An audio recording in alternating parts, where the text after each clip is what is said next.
So I feel like this is going to be a little controversial what I'm going to be talking about in this video, but I want to talk about Marvel in 2024. And granted, there really isn't much to talk about. We did have a lot of good announcements.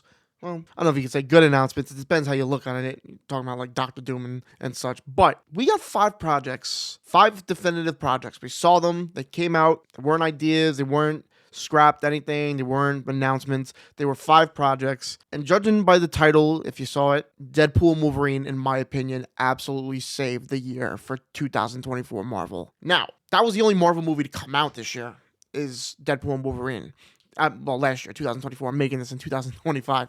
I wanted to take a quick look back. 5 projects, very minimal for Marvel. You know, they made that announcement that they were going to do quality over quantity, but I don't know if we're all really believing that still. So we got 5 projects in 2024. Most of them TV shows. One of them a movie. And granted, one of the best movies probably in all of Marvel. So yeah, I mean, I guess it's safe to say that. But the other stuff I kind of wanted to rank. At number 5, Echo.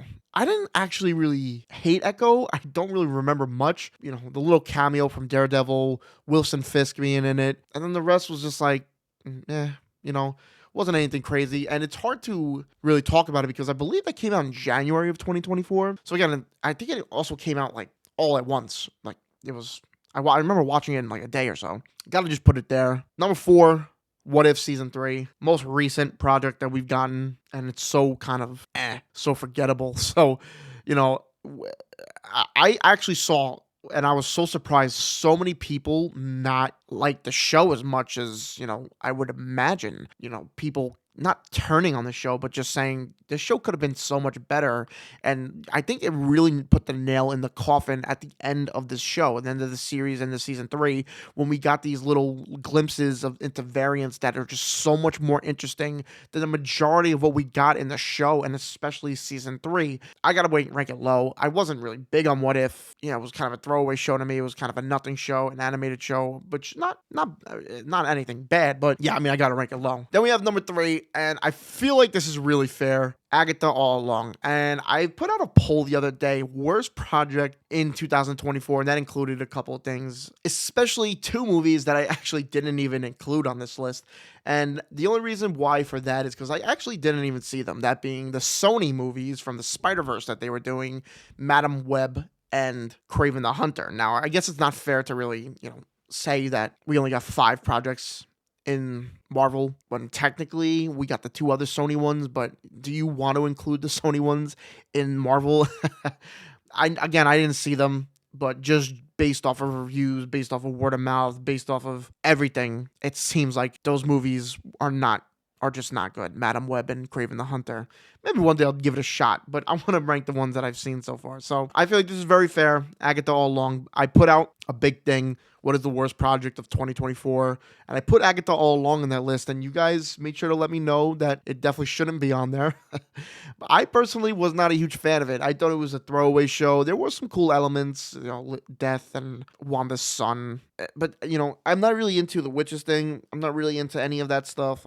I didn't really find myself so enthused with it. I see where people would like it 100%, but I was not about it. And I feel like it's safe to say that even if you really like the show, you would put it at number 3 or number 2. So I feel like I'm kind of in the mix right here. I'm going to put number 2, X-Men 97. I freaking loved X-Men 97. I looked forward to it every week. I thought the story, it was a little out there, but it was cool. It was cool seeing all the X-Men.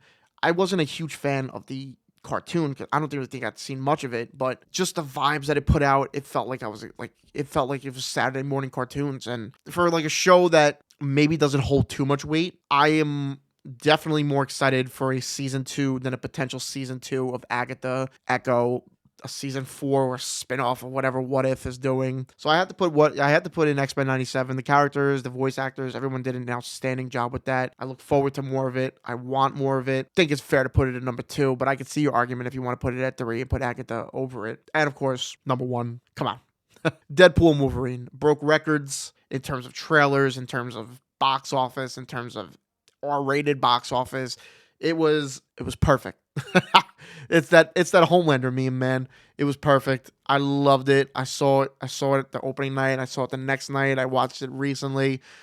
Seeing Wolverine come back with Hugh Jackman wearing the suit, wearing the mask, accompanied by Deadpool, played by Ryan Reynolds, and then all the variants that we've gotten. Channing Tatum as Gambit, crazy. Wesley Snipes coming back, crazy.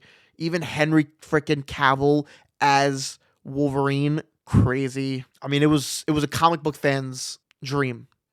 And I have to obviously rank it high. Maybe my title is a little misleading from what I'm saying, but Deadpool and Wolverine absolutely saved 2024 for Marvel. And it might be an obvious statement just because of how good it did, but without this movie, 2024, even if we got other movies, what could we have gotten that would save it like Deadpool and Wolverine did? And you can look at the slate of 2025. There's a few movies coming out where I think if you put that in 2024, it wouldn't have the impact that Deadpool and Wolverine had, judging by the year.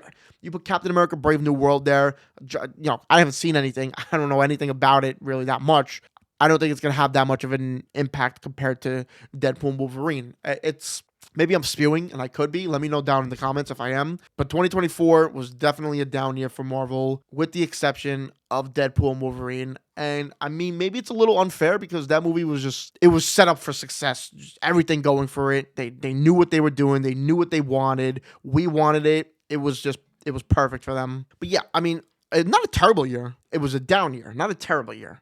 Like all of these projects I said weren't terrible shows or movies. You know what I mean? It was mid movies, mid shows, okay stuff, but it would be considered for Marvel as a down year. We got a lot to look forward to in 2025. I'm excited for what's to come. A little bit of a down year, but again, Deadpool Wolverine absolutely clutched up, saved the team. But let me know what you think down below.